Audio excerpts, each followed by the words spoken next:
Okay, so then I want to say at long last, we slowly but surely moving over to the more practical side of things. I know most people who enjoy accounting really don't enjoy the theory behind it, but you'll see I've got an activity lined up for you that will help, hopefully, a bit with a summary of all of this. Okay, so we're moving over to the practical side of things. So the first, I want to say, slightly practical thing that we are going to look at is your accounting cycle. The very nice summary of your accounting cycle on page 17 in your textbook.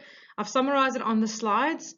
And this is a cycle worth knowing. It's a cycle that will make your life so much easier, especially if you're a first-time accounting student, just to understand for the rest of this year, what am I working in? So I mean, if I can take you just again a couple of steps back, we've spoken about people that need to see your financial information. We've spoken about accounting being financial information properly drafted up.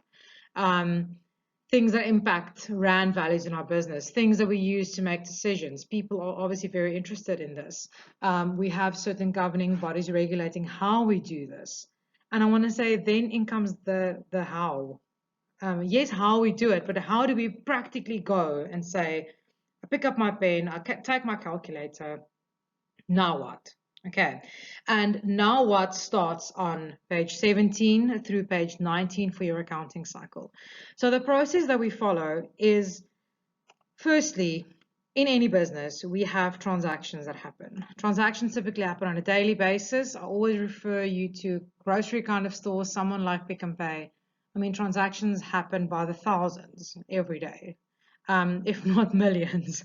So that is a transaction. A transaction, you can look for a definition if you want to know. I think it's worthwhile going and just confirming that you understand what a transaction is.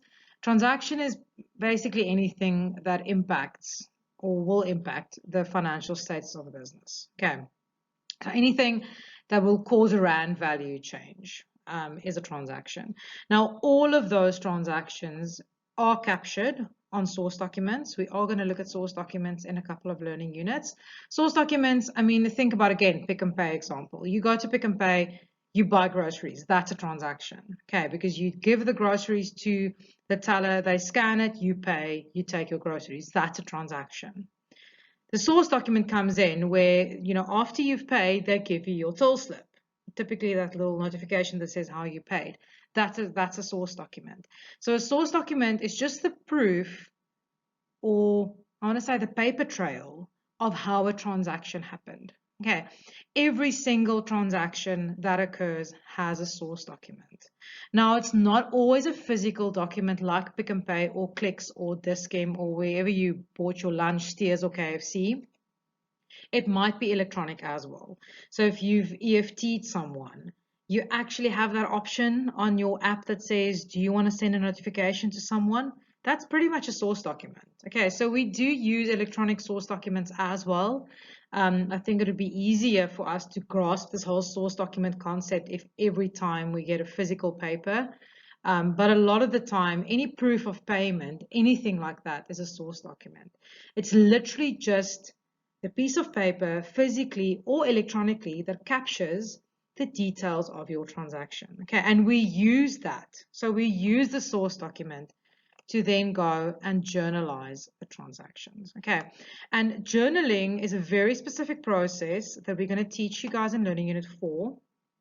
It's just a very specific way of writing down the information from the source document. So putting almost it down on another piece of paper. We use a book for this. So we basically, or an electronic Excel spreadsheet maybe if you're advanced. So you'll take all those source documents and you go and write them down. Okay, and you go and capture them. And then from that, you are able to summarize them and draw up what we call a general ledger at the end of every month. So you can see all of this, happen daily so far.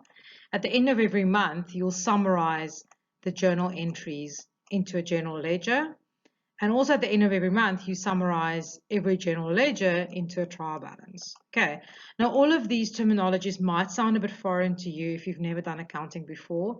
Don't worry, as we cover every learning unit, you will be introduced by your lecturer to what a general ledger is, to what a trial balance is. But for now, just appreciate this monthly cycle that we follow.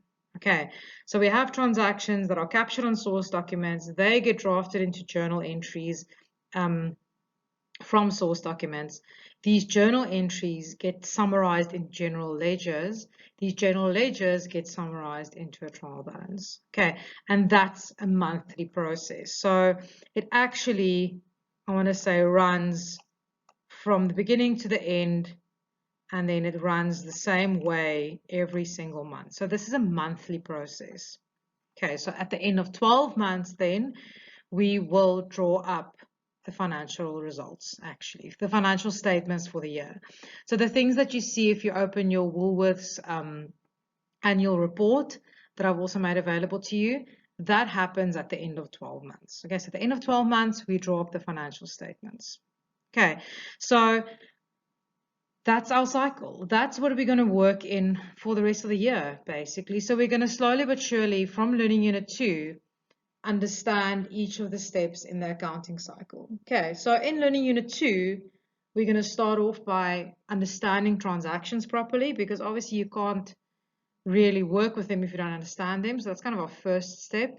And we're going to teach you how to view transactions. So transactions, it's things like you're paying off the bank loan, you're paying salaries. But what does that mean now? In our accounting language and our language of finance that we're now trying to teach you to speak, if I say I pay salaries for 500,000 Rand, how do I analyze that? So how do I unpack that?